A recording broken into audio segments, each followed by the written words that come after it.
The Wasteland has a lot of cool weapons. You got your laser rifles, your Gatling guns, your laser Gatling guns, and of course, the ever popular reverse microwave dispenser. But today, instead of using all that cool stuff, I wondered what it would be like to be Fallout New Vegas with a simple 9mm pistol.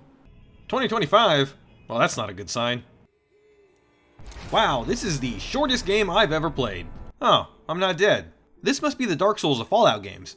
Doc Mitchell here is a skilled enough surgeon to not only repair my damaged frontal lobe, but is also great at instant cosmetic surgery. If the world ever recovers from nuclear fallout, I'm sure he'll be rich. Okay, it's time to allocate my skill points. I don't remember what each of them do, so I read the descriptions carefully.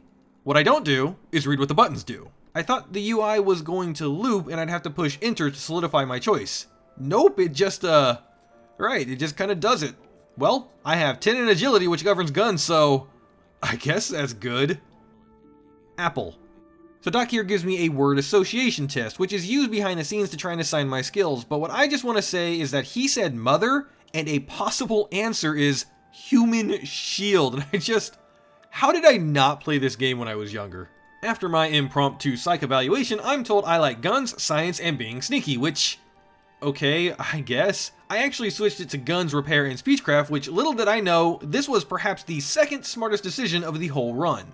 Doc Mitchell is then kind enough to hand me my weapon of choice. Great, because I have no idea where to get one. I then tell him I don't have insurance and he kicks my ass out of the clinic, and now it's time to explore the wasteland. Okay, so small story time. I'm sure some of you read the title of this video and thought, well, of course you can, dummy. It's literally a gun. Why wouldn't you be able to win? First off, ow. Second, post-video me can attest that this isn't as easy as you think. And last, this is actually my first time ever playing this game. Well, no, that's actually kind of a small lie. See, I loved Fallout 3, and when New Vegas released, I had heard nothing but praise.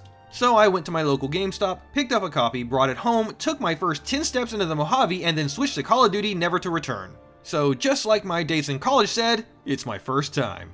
But enough of my past life, let's get into it. I want to go back inside. Further down the road, I happen upon the town of Prim and am told that convicts have taken over. The local NCR troop said that he would love to protect the town, but can't. Sounds like quit or baby talk to me. I'll march in there and put a stop to it.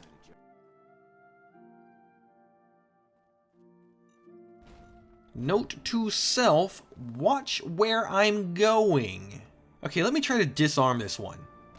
Alright, you know what? Screw this place. Hey Doc, I've got my copay money now. Can you heal me up? 100 caps? This is robbery. You should have left me for dead in that ditch. Wow, I just realized how art mimics reality. So I had a bunch of DLC items in my inventory, and normally I would think twice about using them for caps or any reason really, as it seems kind of unfair to the run, but given the circumstances, I figured I would give myself a break. So I buy all the 9mm ammo that I can and a pistol scope.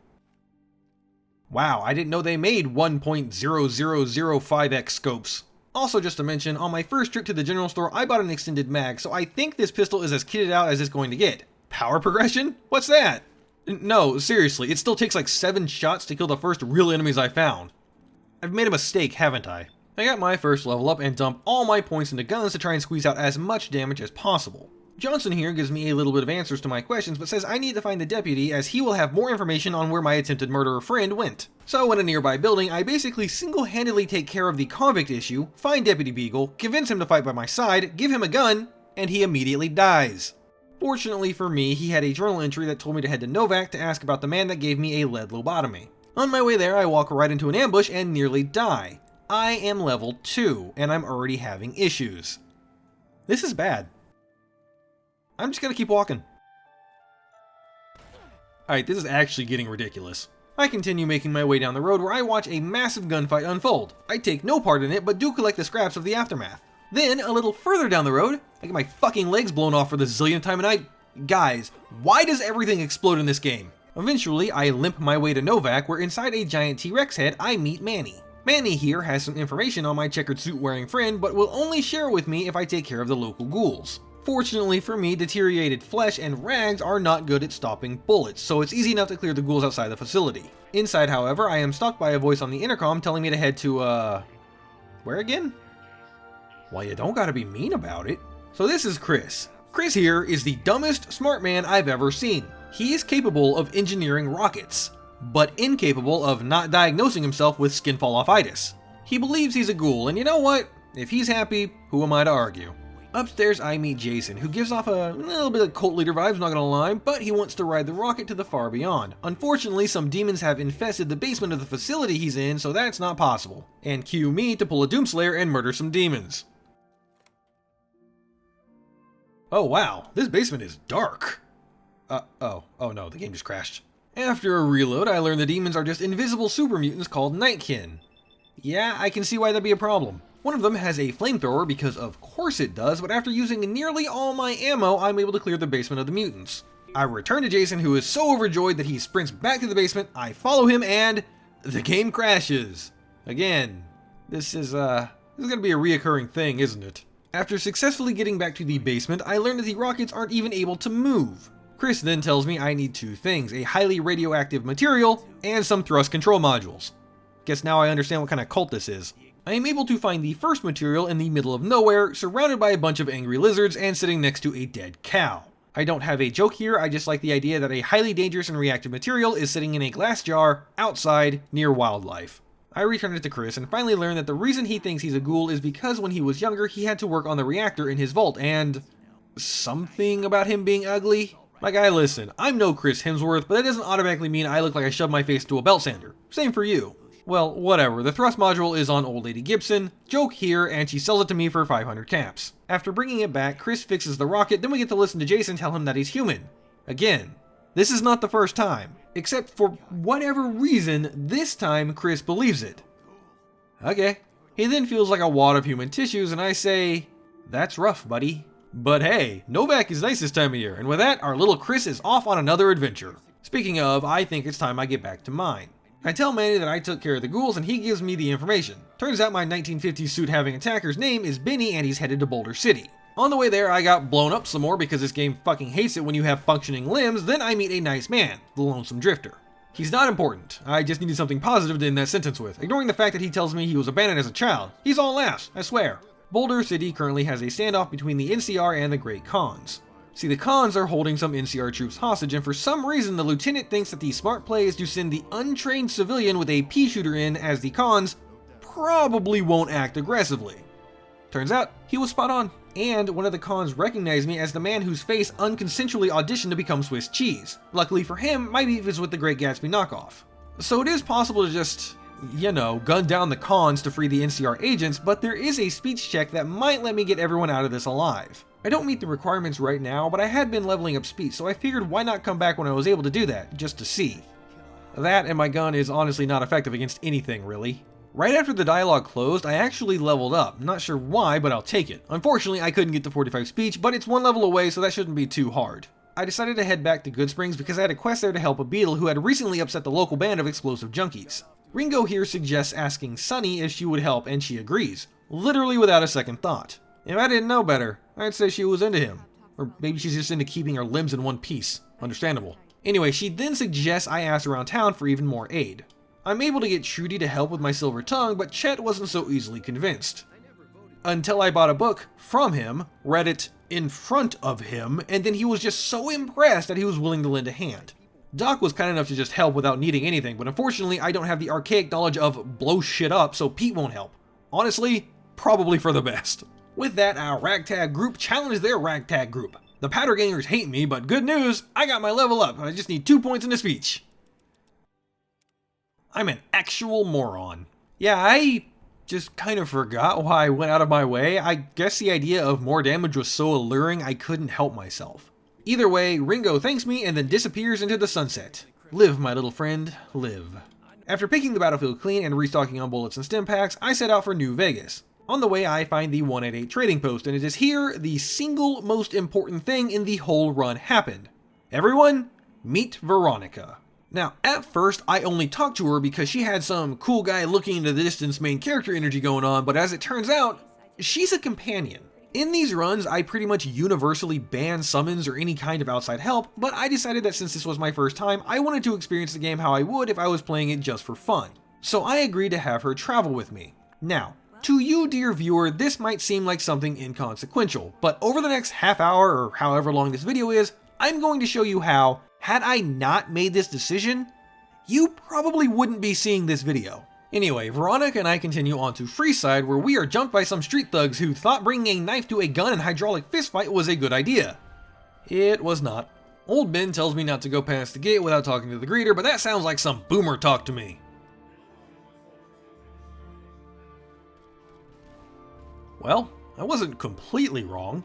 The greeter informs me to gain access to the strip, I need either a valid passport or to not be poor. Since the local embassy has a long line, I figured I would just pull myself up by my bootstraps and make a couple thousand caps. So I did what any completely sane individual would do and walked into some random establishment to ask for work. This game really is a fantasy, isn't it? Francine asked me to go get some caps from a few patrons who defaulted on their debt. Speaking of segue words, I'd like to give a quick big thanks to all my patrons who help support me and keep the channel alive. Stay beautiful, y'all. The first individual is Grex. I love that I have the option to just walk up to him and punch him in the face, but I'm not cosplaying as a lunatic, so I use my words. Next up is Santiago, who I'm unable to convince with my words, so I punch him in the face. Life's a circle and all. Oh, this man is waving me down. Something important must have happened. Nah, just some idiot that wandered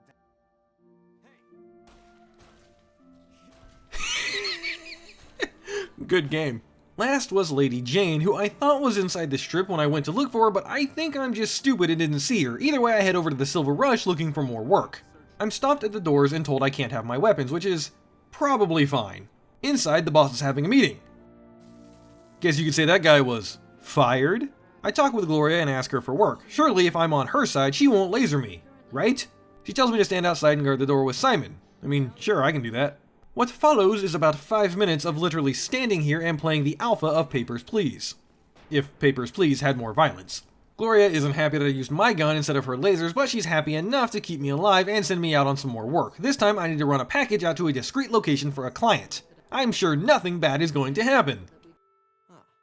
Wow, nothing bad happened. I didn't plan for that. Gloria, again pleased with my work, tells me to talk to Gene about some matters he needs handled. Turns out he's looking for a woman, but is a bit shy, so instead of finding her himself, asks me to be his wingman. I'm told Alice McLafferty might know where to find her, and she kinda does. She has a lead, which in video game logic means, yeah, she knows exactly where she is. What I want to know, though, is if Gene knew that McLafferty probably knew where she was, why didn't he just come ask her himself? Oh well, at the Mojave outpost, I locate her, drinking away her troubles. Honestly, mood. I tell her Gene is looking for her, and she's pretty indifferent about it. I then ask if she would like to follow me, a strange man she just met, all the way to Freeside. She declined. Funnily enough, it's not because I'm a strange man in a strange land, but because her papers haven't cleared. Well, Miss Rose, I'll have you know I played Papers, Please for 5 minutes earlier. I can push your papers through. Nope, still won't go? Well, okay then. I wasn't given any options to try and convince her to come with me, so I figured I need to do local quests to get her out of her chair. First, I talked to the sniper she mentioned, Ghost, who tells me there might be trouble in Nipton. You know, the town that's on fire with a bunch of people being crucified. Well, my work here is done. Next, I realized that the quest for Cass actually says her advice is go work for the Crimson Caravan, which I thought was a clever way for the game to tell me what to do without telling me what to do, except it has a quest marker that I didn't notice earlier, so no, I'm just dumb. McLafferty tells me she needs someone to deliver an invoice to Dr. Hildern. Great, I'm so glad after I died as a courier, I get to continue being a courier. Dr. Hildern is in a nearby building and incorrectly assumes I am here about Vault 22, so I lie to him and tell him that I am. After he tells me all about this magic vault and its magic plants, I reveal that I am not a budding scientist, but instead a humble mailman here to deliver some papers. On my way out, Angela tells me that I am not the first person Hildern has sent to that vault, and that his previous contacts either failed or he gave up on them. Not to make light of the situation, but I never knew that there was so much drama in botany. Anyway, I tell Angela I'll look for Keeley, then promptly ignore the quest for the next 10 hours. As I'm leaving the compound, Veronica pulls me aside and tells me she thinks she needs to return home to the Brotherhood of Seal. Oh, she's part of the Brotherhood, by the way. Another reason she's great. I tell her I'll take her back the first chance I get to, which she is, happy about? Originally, I had planned to just ignore this quest until later, but considering she randomly asked me, I was partially worried that if I did ignore it, she would just leave by herself, so I decided to head to the hidden bunker. Veronica then speaks with Elder McNamara, but in true Elder fashion, he does not listen to change. Change bad, he said. Change will bring about destruction, or something like that. Veronica is upset and hopes that if we bring him evidence of the progress other groups have made, progress that the Brotherhood hasn't, then he might change. To achieve this, we return to McLafferty to tell her I've delivered the invoice. She then tells me about more work, one of which is to convince Cass to sell her caravan. I bet this is how I can make her follow me. So I returned and tried to convince her. I failed. 4 times. If only I had those levels in speechcraft. Well, I was pretty close to leveling up, so I figured a bit of exploring might do the trick. God damn it, why does everything blow up? I happen across some fiends, and with this, I have 50 in speechcraft. Finally. Now, I could go back right now and convince her, but why not explore a little more? That was the wrong decision. I rehandled the fiends for my level again, and immediately peace out all the way back to Boulder City to handle the NCR Con incident. Yeah, I didn't forget. I convinced Jessup to let the hostages go, and he gives me Benny's lighter just for fun.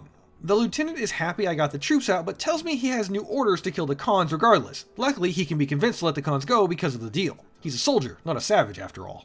And then finally return to Cass and convince her she doesn't want to be trapped here, and she agrees, but tells me Jackson won't let her go as long as there's trouble up north. As it turns out, the trouble is a bunch of Texas-sized ants. Fortunately, I was Del Gribble in a past life, so this is not a problem. Jackson's happy, and Cass is willing to sell her a caravan, which means finally I can convince her to follow me to Jean. Well, kinda. Cass thinks 3's a crowd, so I have to dismiss Veronica, but it's only temporary. Alright, Jean, I've brought her. So what's gonna happen here? Y'all gonna open a trade discussion or something? What? You wanna kill her?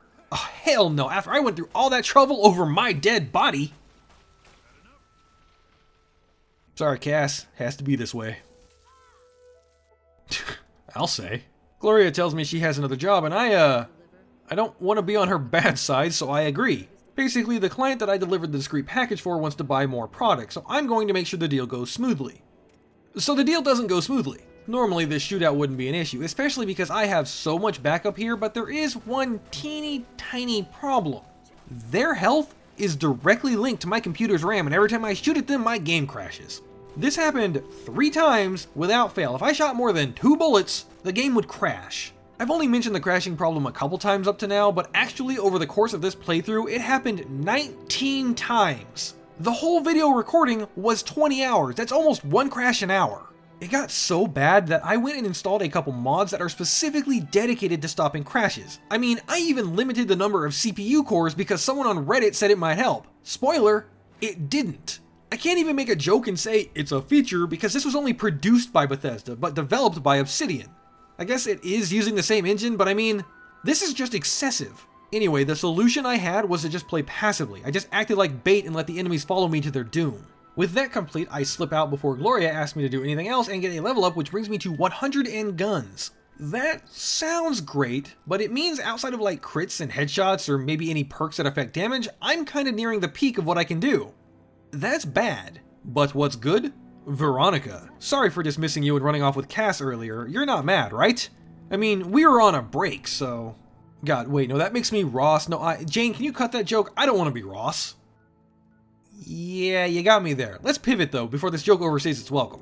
I do some miscellaneous quests, like telling McLafferty's Cass's caravan is now, in need of new management, and meet Lady Jane to collect on her debt. With that, I have more than enough caps to get into the strip. Inside, I am immediately greeted by Victor, the robot that dug me out of the grave. Did I not mention that? Yeah, the robot saved me. Anyway, he tells me that the most powerful man in New Vegas, Mr. House, wants to meet me, but that can wait. I have to find a certain someone.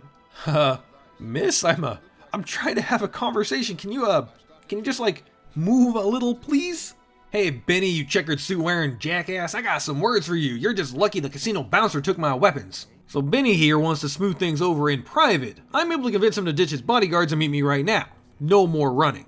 So I kinda did just want to punch his lights out, but since I was doing this with only a 9mm, I kinda can't. As such, I got to actually hear what this snake in the grass has to say.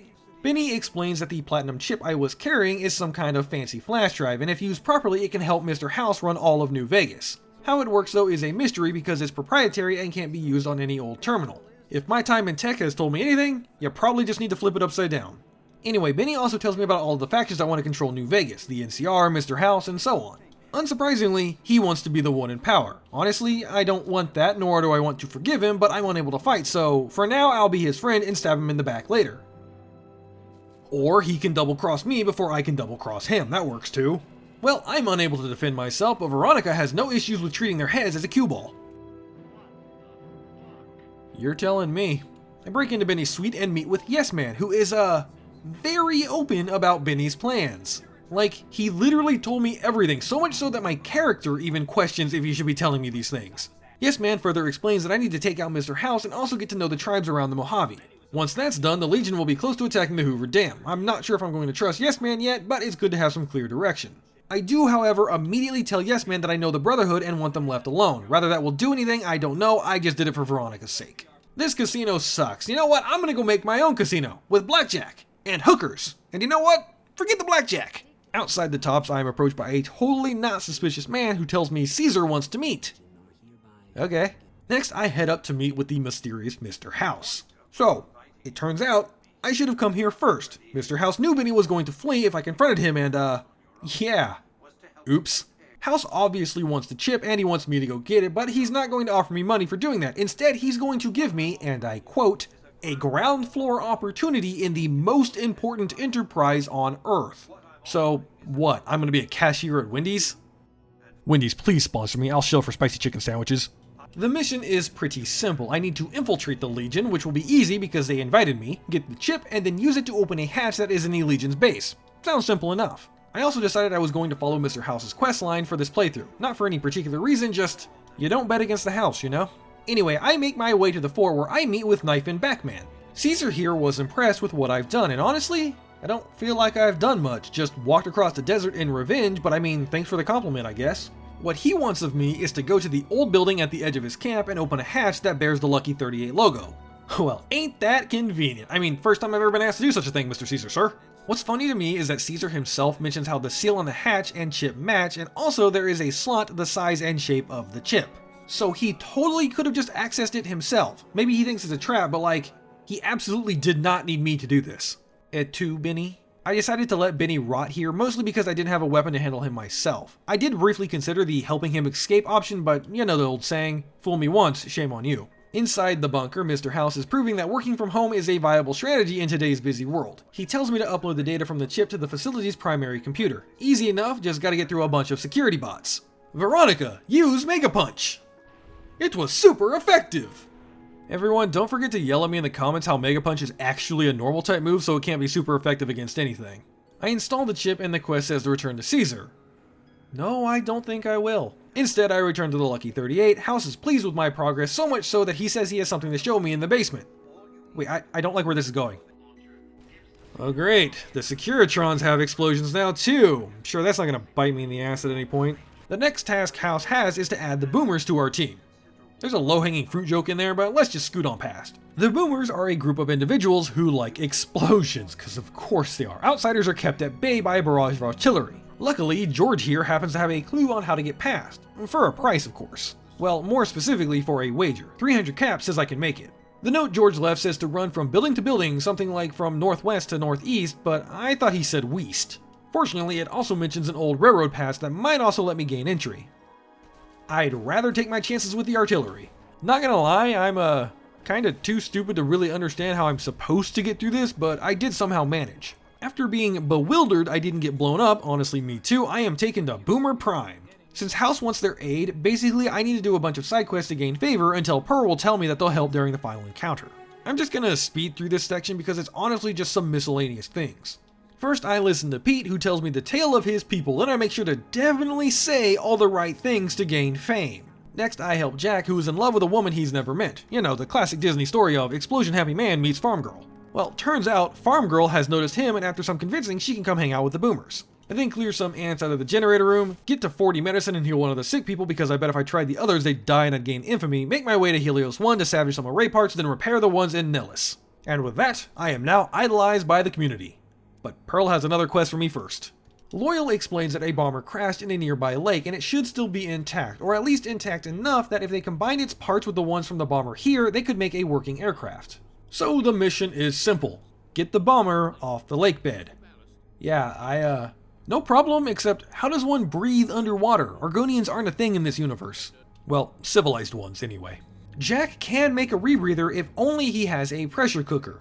I haven't really mentioned it yet, but between every quest, I basically make a lap around the cities I've been to in order to restock on ammo and stim packs, and luckily Chet in Goodsprings currently has a pressure cooker for sale. With rebreather in hand, I set out for the lake. First, I attempt to head southeast of Roll's shack. So that didn't work. Next, I went northeast from the 188 trading post. I got all the way to the lake this time, only to get sniped by some fishmen. Third try, I was able to successfully get to the lake, avoid death, and raise the bomber from its watery grave. And with that, Pearl now finally tells me she will assist in the upcoming battle. The next tribe House wants me to handle is the Omertas, another family in New Vegas.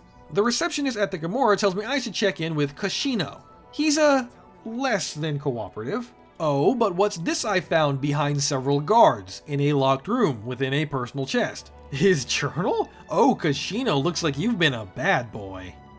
Jane, you just cut that. That was an awful take. Yeah, so I blackmailed him and he squealed like a pig. Told me the bosses are arming themselves to the teeth and have a couple of specialists working for them. The first one I wanted to talk to was Troik. He wasn't too keen on helping me and Kashino break up the boss's plan, but I told him I'm with the NCR and that made him cooperative. Wait, why did I lose karma for that? Because it was a lie?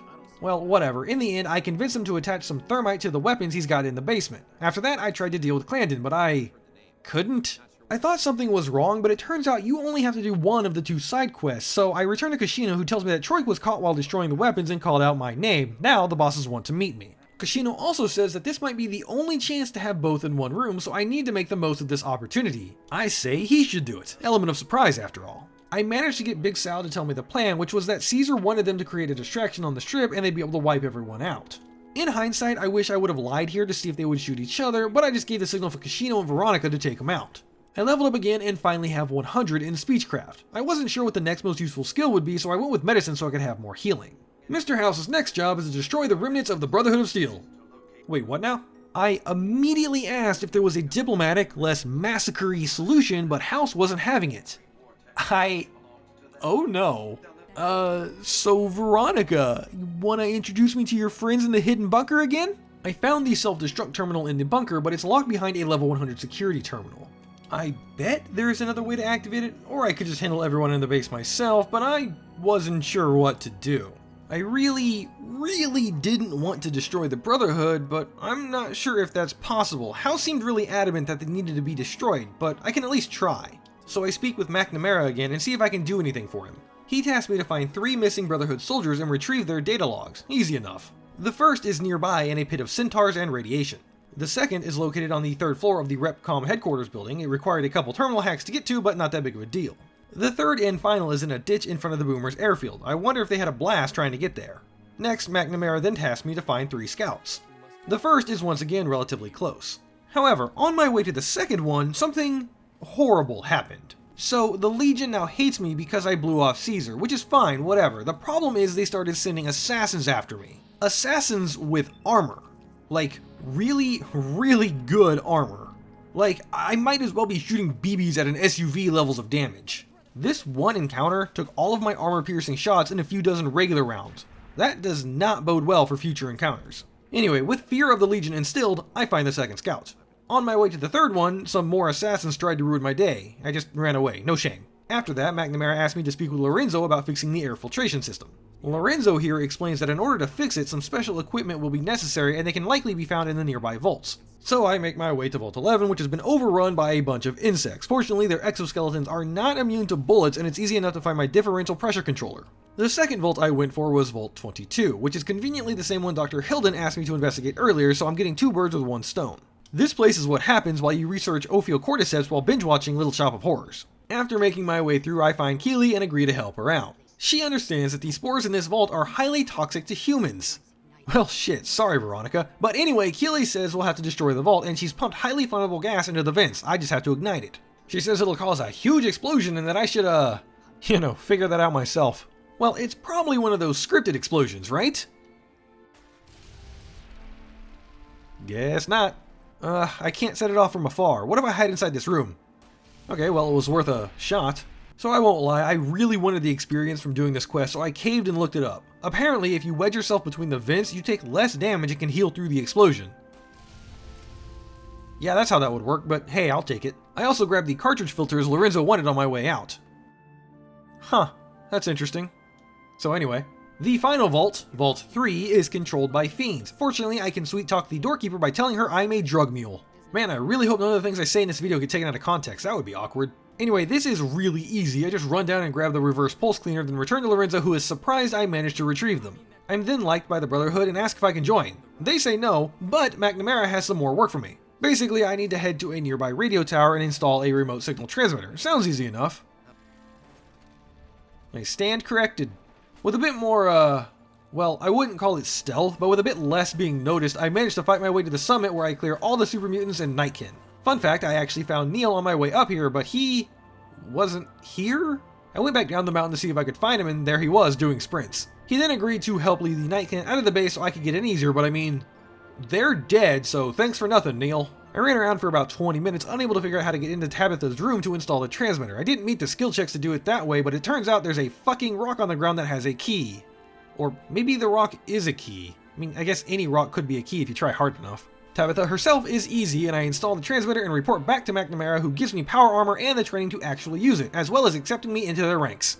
Gonna suck when I blow this place to high hell. Unfortunately, I still don't have the science skill required to do that, so I spend a couple hours doing some miscellaneous quests, but I also realized that I never did Veronica's questline either. In addition to the experience, that would probably make the Brotherhood like me more. The first thing I have to track down is a rangefinder. Not too hard, just follow some leads until I learn that it is in the hands of a little boy. Did cost me 1,000 caps though. Next, I need to actually enable the rangefinder, and that can be done inside the Helios 1 relay tower. Next is a pulse rifle. The quest and Veronica both point me to Nellis Air Force Base, which is the Boomer's base of operations, so no problem getting in. Weirdly, it's just pointing me to a cabinet with a key in it. I mean, sure, I need that key, but like, neither the quest nor Veronica say something about it, at least not that I noticed. It's just my character having omnipotence that I needed this key. The pulse gun I'm looking for is in Vault 34. Fun fact, I actually came to this vault much earlier in the run, right after meeting Veronica, but it crashed like halfway through exploring and I lost like an hour and a half worth of progress, so I just abandoned the idea, but I am back and ready to take it on. I mean, I have like 600 some odd bullets, surely that's more than enough. Why are there so many fucking ghouls in this place? Like, they aren't even heavily armored, there's just so many of them. And this ammo count is after finding an additional like 200 bullets exploring here. Whatever, I have the pulse gun, and together Veronica and I attempt to convince McNamara to change his ways. He does not listen. At this point, Veronica is ready to leave the Brotherhood. She feels like it's going to die out, and she would rather not be around to witness it. Fair enough, so we set off to sign her up with the Followers of the Apocalypse. Not exactly the best name branding, but this is a group of people who want to see the world change for the better, to help civilization grow and return to a normal state. Upon exiting the bunker, we are confronted with some paladins who, were less than pleased with what Veronica had to say, but I was able to use my words to avoid a firefight. Good thing too, I literally had 25 bullets. That wouldn't even be enough for one of them. After my gazillionth time restocking, I make a quick stop at the Repcom headquarters to grab the power armor off a downed Brotherhood paladin, which is great, except it's a faction armor. This, while a really cool, like, lore RPG edition, might be the only thing I'm not a huge fan of. Just because it's like, why make the good armor something that can cause people to hate me? Again, yeah, it's cool for role-playing and whatnot, but really, please, I'm already lost and confused. Don't make me be lost, confused, and either naked or marked. Anyway, at this point, I still needed a few more levels to get science to 100, so I decided to just look up where some science books were to just help things along. In the end, I got science to 87, which would mean one more level up should do it. I take Veronica to the Followers of the Apocalypse outpost, and they tell me the person that can determine her placement is out and will be back tomorrow. Well, that's probably not good. I wait outside for a day and re-enter. Uh-oh. So it seems the Brotherhood of Insecurities followed us out here and lasered the followers, despite Veronica not joining nor sharing any secrets. Unfortunately, I'm not able to talk my way out of this one, and a battle ensues. Veronica is able to take one down by herself before being knocked unconscious, and about 100 armor-piercing bullets later, I've taken care of the other 3. After the dust settles, Veronica is a bit sad. She feels she is the cause of this, and I reassure her that she isn't. As a get well soon gift, I give her some armor. It suits her. And thanks to that battle, I was able to level up and get to 100 in science, so I storm into the bunker hoping I can give McNamara a piece of my mind. Unfortunately, I can't. That's okay, because as a consolation prize, I can get a piece of his mind, as well as heart and liver and lung, because it's time to blow this place to smithereens. I hack the terminal and activate the self-destruct sequence. After my daring escape, however, my worst fears come true. Abandonment. It seems blowing up everything Veronica has ever known, despite me attempting to make them like me first, has caused her to hate me and leave my side. It was at this point I reached a critical decision for the run. Do I keep blindly following the path Mr. House has laid out for me, or do I forsake him for Veronica? Honestly, the reason I went with Mr. House in the first place is because I knew nothing about the factions and he kind of felt like the learn the game options the devs were pushing. Plus, I had already come so far. But were these really my only 2 options? Well, no, I actually could have my cake and eat it too. See, blowing up the base causes the Brotherhood to vilify you, which is enough for Veronica to leave. However, If I manually remove the Brotherhood, the karma loss from that isn't sufficient enough for her to want to bail, at least according to the wiki. Now, honestly, I'm a Soulsborne player, so trusting a wiki's not in my nature, but I wanted to give it a shot. The easiest way to do this is to hack the terminal in Ramos's office and turn the turret's targeting system on anything with a pulse, then just clean up the survivors. I did try this, but halfway through I had a thought. I was attempting to manipulate the story so that the companion who trusted me would stay by my side while I murdered everyone she had ever loved. I am the bad guy. I do not want to be the bad guy.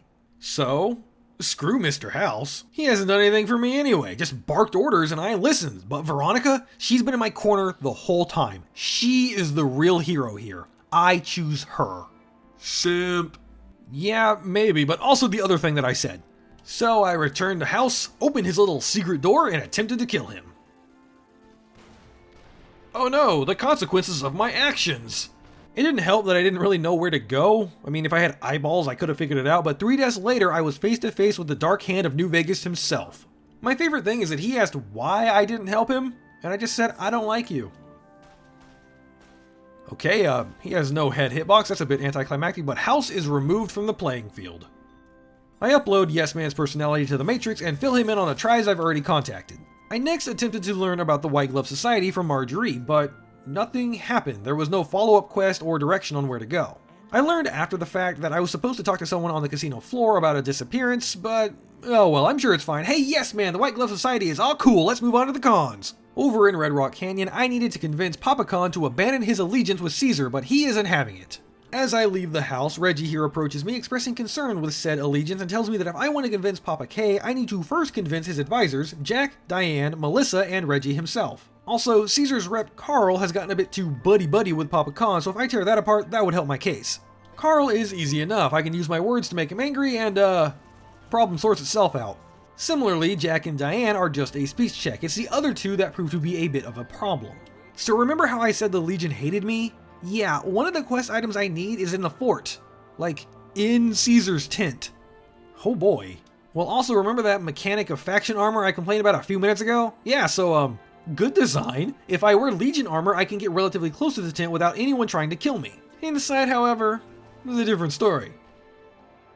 With a stealth boy and enough stim packs to make my local governor address the problem, I grab the book and just run out of the area. Hopefully the final advisor isn't surrounded by enemies. Oh, fuck me. I'm gonna... Plan A. Stealth. Plan B. Use the terrain to my advantage. Plan C. Cosplay as the headless exploding guy from Serious Sam while spamming my stim pack hotkey. Plan, oh what the hell, they're just spawning in front of me this time. So it turns out I had the right idea with scaling the machine in the middle. The problem is there are at least 2 Deathclaws in the quarry that can one-shot me from full health, so I need to make sure to avoid those. I tried firing my weapon to distract them, and it seemed like it worked. I then made my way up counterclockwise and managed to avoid any Deathclaws. This took half an hour. What do you mean there's another path? Oh, it has Deathclaws too, never mind. Also, are these cons here because they are so damn strong they don't care, or because they're, are afraid of the Deathclaws and can't leave? Whatever, I tell Melissa she will be sold into slavery if the cons join Caesar, then give the ledger to Reggie, and with that, all the advisors are convinced.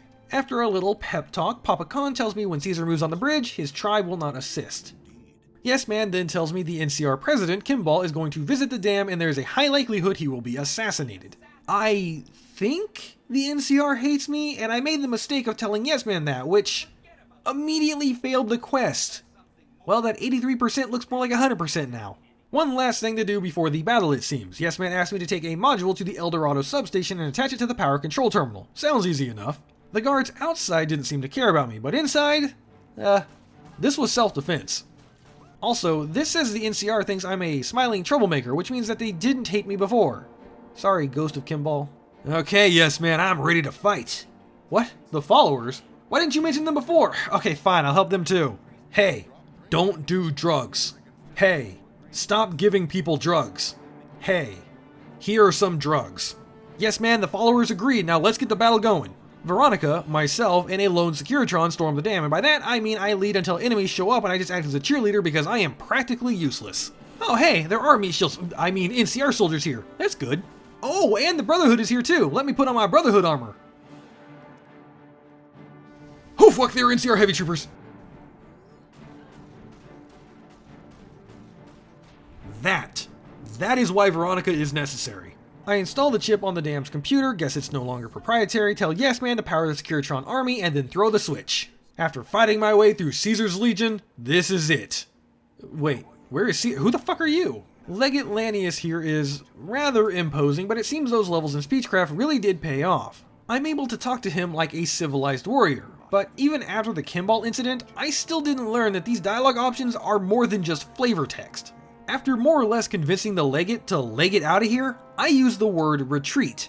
He did not like that. I did convince him to face me one-on, well, two, but I do basically no damage. He one-taps Veronica and then uses that big sword to turn me into a rotisserie chicken. Second try, I tell him there is victory in wisdom and he agrees to one day return, but for now, my battle is won. Ah, my eyes! Can a guy ever get a break? So this is General Lee Oliver. First he praises me for my efforts, then he realizes that this isn't going to go his way. Except they are, because I say the wrong things and he opens fire and I, was not prepared. This is actually my only real complaint so far, aside from the crashing thing, is that all the dialogue options I picked have him saying the same things back to me. Like, it didn't matter which ones I chose, he always said the same thing. Or at least that's how it felt, maybe I was just tired. This time though, I tell Yes Man to throw him over the edge of the dam. Have a nice fall, General Oliver.